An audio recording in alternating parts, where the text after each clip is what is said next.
Hi, guys. Thank you guys for coming out to see us tonight. Let me just get a little survey by round of applause. How many of you have seen an improv show before?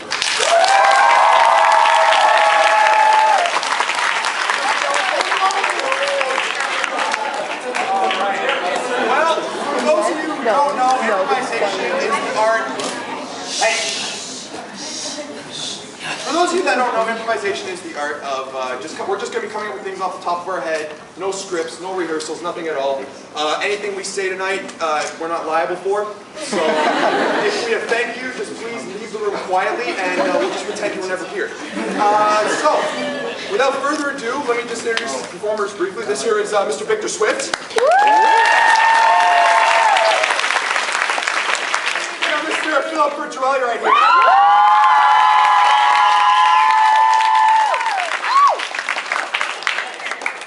We got Nick, you okay? Yeah, Nick McKinley.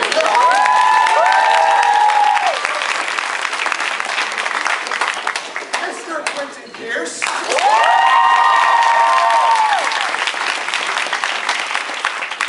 And some French dude.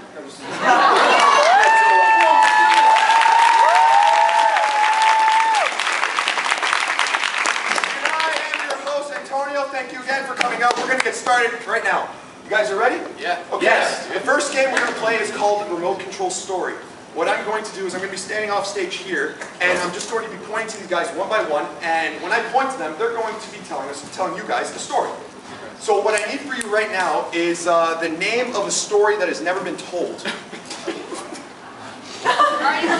Sorry? I heard artichokes. Artichokes! Oh, I love that story. When the man devoured a bear. Sorry? When the man devoured a bear. Okay, we're going to start with when the man devoured a bear, and then what's going to happen is if somebody gets flustered, you guys have to, like, make them humbled. You have to yell out, die. So let's just hear that one. Die! Not harsh enough. One more time, just to give them the idea of what they're expecting. Die!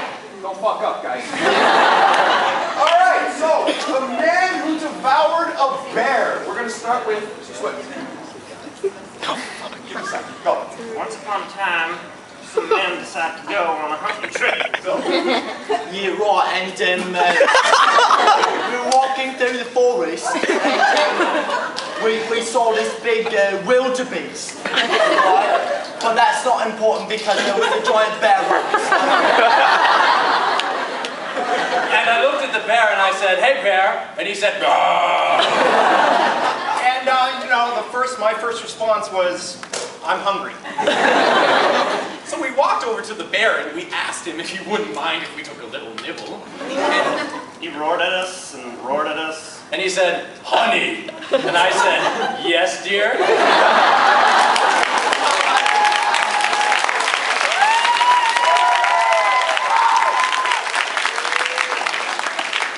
Sometimes I like to sweet talk the bear. I've had much experience with my wife who is similar to a bear. It's really hairy.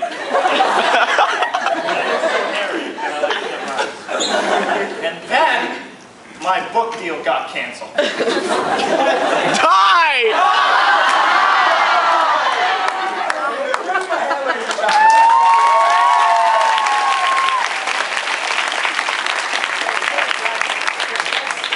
Story is artichoke. What's an artichoke? Are you serious? Are you serious? It's like a multi-layered vegetable. It's the closest fucking thing I've Just start. I was peeling my artichoke one day, and I was saying, well, I don't even know if I should be peeling it. So I opened up a cookbook and I looked up artichoke. And there was a picture of a hairy bear man. The hair reminded me of my wife's hairy vagina. Very hairy. We had been going to a marital council for 2 weeks now, and I told her that I was experiencing trouble ejaculating. Die!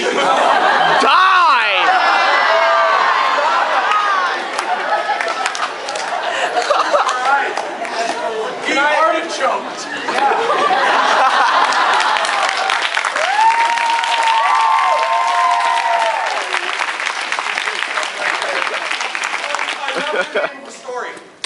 That is Lava that. Land. Sorry? Lava Land. Lava Land. And who knows more about Lava Land? So one night, after I stuck the needle in my arm,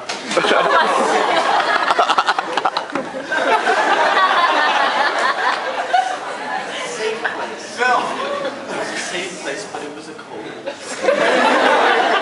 Very shivering, and there was no blankets to make me keep warm.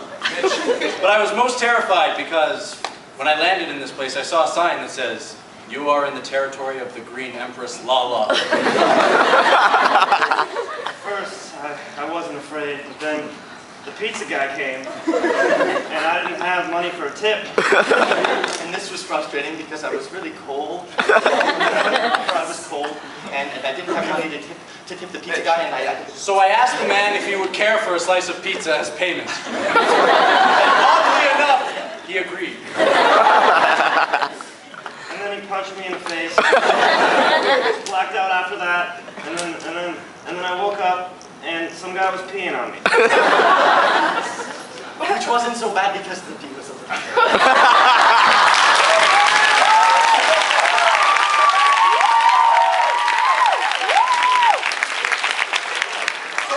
Man who was urinating in my face. From where do you hail, Mr. Urine Stream? He said Albuquerque. I said I have relatives there. There's other neighbors.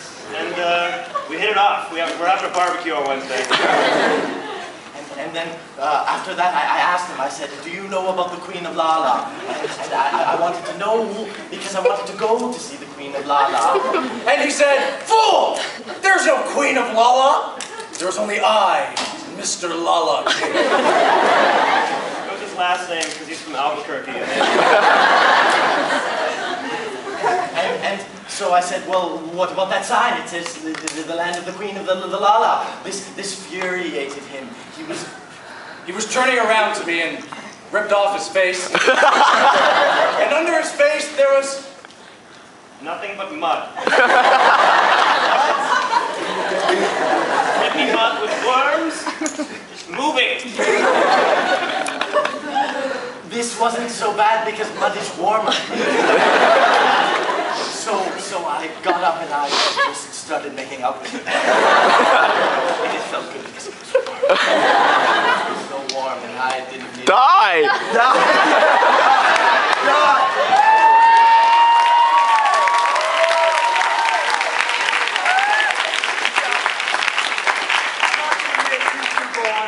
oh, come on. No, as a reward, you're going to do the next thing with me. That's not a reward!